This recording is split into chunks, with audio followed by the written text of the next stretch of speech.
دوسری آیتیں آپ کو بیان کرنا کیا یہ سارے علماء کے نزدیک اس میں سے کچھ ہیں جو سب اس کو منسوخ مانتے ہیں، کچھ ایسے جو نہیں مانتے، وہ میں وہاں بیان کر دیتا ہوں. جیسے اس کے پہلے والے میں بیان کیا تھا کہ بعض لوگ کہتے ہیں نہیں وہ منسوخ نہیں ہے بلکہ کیا ہے، پہلے واجب تھا اب مستحب ہو گیا. حکم منسوخ نہیں کہتے بلکہ ابھی بھی حکم باقی ہے، لیکن اب ضروری نہیں رہ گیا ہے. اگر کوئی غریب مسکین آ جاتے ہیں ترقی کی تقسیم کے وقت میں تو ان کو بھی اس میں سے دے دیں گے، لیکن ابھی دینا اب واجب نہیں رہ گیا.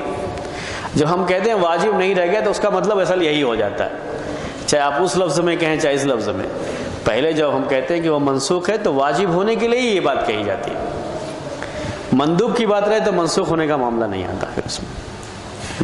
خمر کی جو آیتیں ہیں وہ ناسک منسوخ میں آتی ہیں یا وہ ایک ترتیب سے بیان کیا گیا، اس کا حکم ایک ترتیب سے بیان کیا گیا.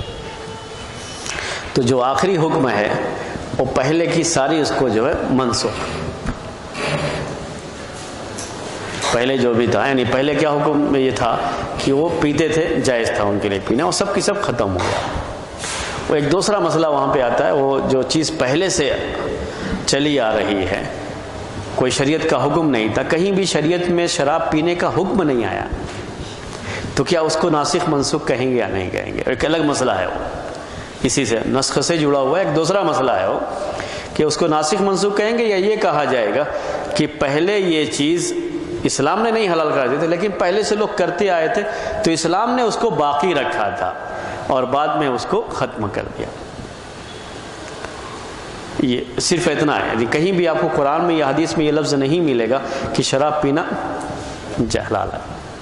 اس لفظ میں کوئی آیت نہیں ہے، صرف یہ بات ہے کہ پہلے جاہلیت سے یہ لوگ پیتے آ رہے تھے، مسلمان ہونے کے بعد بھی پی رہے تھے، لیکن ان کو منع نہیں کیا گیا تھا پینے سے. نماز پڑھنے سے روکا گیا کہ اس دوران آپ نماز نہیں پڑھ سکتے، نماز کے قریب نہیں آ سکتے جو ہے، لیکن آپ شراب نہیں پی سکتے یہ نہیں حکم آیا تھا. یہ حکم سب سے آخر میں آیا. ہاں، فرض اور واجب دونوں ایک ہی چیز ہے. صحیح بات یہ ہے کہ دونوں ایک ہی چیز ہے، فرض بھی وہی واجب بھی وہی. اس کا مطلب یہ ہوتا ہے کہ یہ کرنا آپ کے لیے ضروری ہے، اگر آپ نہیں کریں گے تو آپ کو گناہ ہوگا.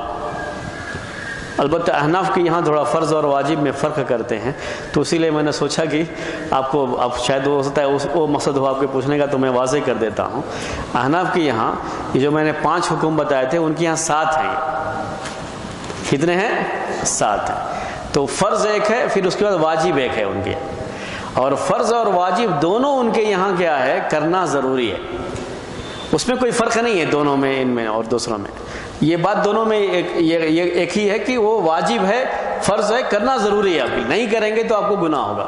لیکن فرض اور واجب میں وہ فرق یہ کرتے ہیں کہ قرآن سے کوئی بات ثابت ہے تو اس کو فرض بول دیں، حدیث سے کوئی بات ثابت ہے کرنا ضروری ہے وہ بھی، اس کو کیا بولتے ہیں؟ واجب. اس کو قطعی دلیل اور جو ہے ظنی دلیل کا ایک فرق کرتے ہیں وہ لوگ جو ہے.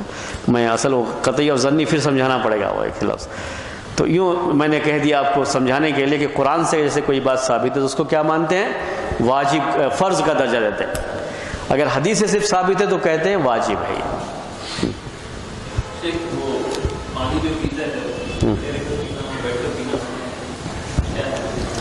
یہ حکم کیا ہے؟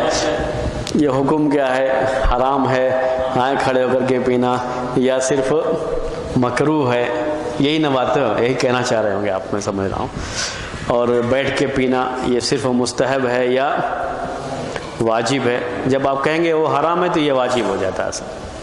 ایک دوسرے سے جڑا ہوا رہتا ہے. یہ بہتر رائے اس سلسلے میں یہی ہے کہ وہ مکروہ ہے کھڑے ہو کر کے پینا، حرام نہیں ہے. کھانا پینا دونوں اس کے اندر شامل ہے. البتہ بعض حدیثیں ایسی آتی ہیں جس سے پتہ چلتا ہے کہ اللہ کے رسول صلی اللہ علیہ وسلم نے بڑی سختی سے منع کیا. کھڑے ہو کر کے پانی پینے کی جو منع کی حدیثیں ہیں اس میں سے بعض حدیثوں میں اس طرح کا کچھ بیان آیا ہوا ہے کہ اگر پی لیا ہے تو، صحیح مسلم کی ایک حدیث میں اس طرح کے الفاظ ہیں. اسی کی وجہ سے یہ بات جو ہے بعض اہل علم میں اس کی قائل ہے کہ یہ بالکل واجب ہے بیٹھ کر کے پینا، کھڑے ہو کر کے پی لیا تو یہ حرام ہے. اس درجے میں جو ہے یہ معاملہ اس کو پیش کرتے ہیں. یہ تو تھوڑا یہ معاملہ یہ ہے، اس میں اختلاف ہے، لیکن ہم اس درجے میں نہیں مانتے. اس کی ایک وجہ یہ ہوتی ہے کہ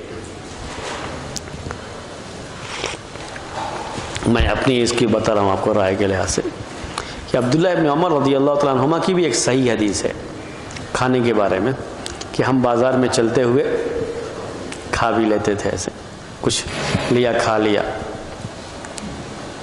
اس میں جو ہے چلنے کی بات بھی ہے، اور چلنا یہ کھڑے ہو کر کے ہی ہوتا ہے، چلنے کی بات بھی ہے اور کھانے کا مسئلہ ہے. جب کھانے کا مسئلہ تو پینے کا مسئلہ خود بخود وہ ایک دوسرے سے جڑی ہوئی. بعض مرتبہ لوگ یہ کہتے ہیں کہ کھانا یہ زیادہ ہے پینے کے مقابلے میں، کہ آدمی کھڑا ہو کر کے کھائے، زیادہ اہم مسئلہ ہو جاتا ہے پینے کے مقابلے میں. تو اسی سے جوڑ کے دیکھتے ہیں کہ یہ چیز ایک مستحب کے درجے میں آئے گی اور واجب اور فرض کے درجے میں نہیں آئے گی، اور حرام کے درجے میں نہیں آئے گی. اگر کوئی شخص کھڑے ہو کر کے کھا لیا، کھڑے ہو کر کے پی لیا تو حرام کے درجے میں نہیں آئے گی. اسی ضمن کی ایک اللہ کے رسول صلی اللہ علیہ وسلم کے تعلق سے ایک حدیث پیش کی جاتی ہے. وہ مسئلہ یہ ہوتا ہے کہ آپ نے زمزم کا پانی جب آپ گئے پینے کے لیے حج کے موقع پر تو آپ نے کھڑے ہو کر کے پی لیا تھا، جس کی وجہ سے بعض لوگ یہ سمجھتے ہیں کہ وہ زمزم کے ساتھ خاصا، حالانکہ وہ زمزم کا کوئی معاملہ نہیں ہے. بیٹھنے کے لیے وہ مناسب جگہ نہیں ملی آپ کی تو آپ نے کھڑے کھڑے پی لیا تھا. اس سے بھی دلیل کے طور پر پیش کرتے ہیں کہ یہ حکم صرف مستحب کے درجے میں ہے، بیٹھ کر کے پینے کا، واجب کے درجے میں نہیں ہے، ورنہ اللہ کے رسول صلی اللہ علیہ وسلم ایسا نہیں کرتے تھے. تو یہ کچھ ہیں باتیں اس طرح کی. تو یہ مسئلہ وہیں پہ آ جاتا ہے. پھر بھی اس میں اختلاف ہے تھوڑا، میں آپ کو صاحب جو بدل رہا ہوں اس میں تھوڑا اختلاف ہے کہ وہ صرف مکروہ ہے یا کھڑے ہو کر کے پینا صرف مکروہ ہے یا حرام ہے، اس میں اختلاف ہے.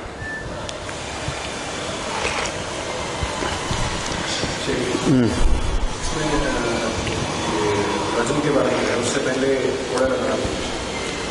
ہاں، وہ جو حدیث ہے عبادہ بن صامت کی، اس حدیث میں یہ بات ہے کہ اس میں جو رجم کا بیان ہے اس میں کوڑے لگانے کا بھی ساتھ میں ہے. جی ہاں، پھر اس کے بعد جو ہے رجم کرنے کے بعد اس میں دونوں بیان ہیں. اسی لیے اہل علم کا ایک طبقہ اس کی طرف گیا ہوا ہے جس میں علامہ ابن تیمیہ، ابن قیم وغیرہ بھی شامل ہیں کہ، اور فقہ حنبلی میں بھی اسی کو راجح قرار دیا گیا کہ پہلے کوڑے لگا کر کے پھر جو ہے وہ کریں گے. کوڑے لگانا پھر بھی مستحب ہے، یعنی وہ کوئی ضروری نہیں ہے. اگر اس کے بغیر بھی صرف آپ رجم کر دیں گے تب بھی سزا ہو جاتی ہے، کیونکہ اس میں موت تو اس کی ہو جاتی ہے. لیکن کوڑے لگا کر کے اگر کریں گے تو یہ دونوں سزا، جو کوڑے لگانے کی بھی رجم کی، تو یہ مستحب کے درجے میں آتا ہے ان کے یہاں.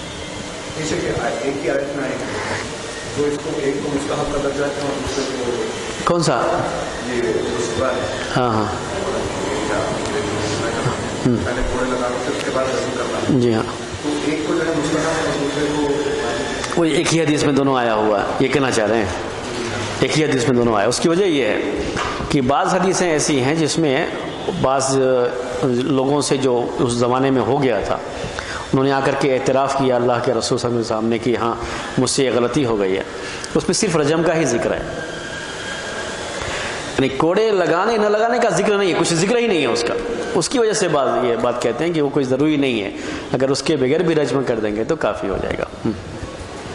جیسے ماعز اسلمی کا واقعہ، امرا غامدیہ کا واقعہ جو پیش آیا تھا، اس میں صرف اللہ کے رسول صلی اللہ علیہ وسلم کے بارے میں جو بات آئی کہ آپ نے کہا کہ جاؤ ان کو رجم کر دو بس، تو اسی سے دلیل لیتے ہیں سر کہ یہ واجبی حکم نہیں ہے.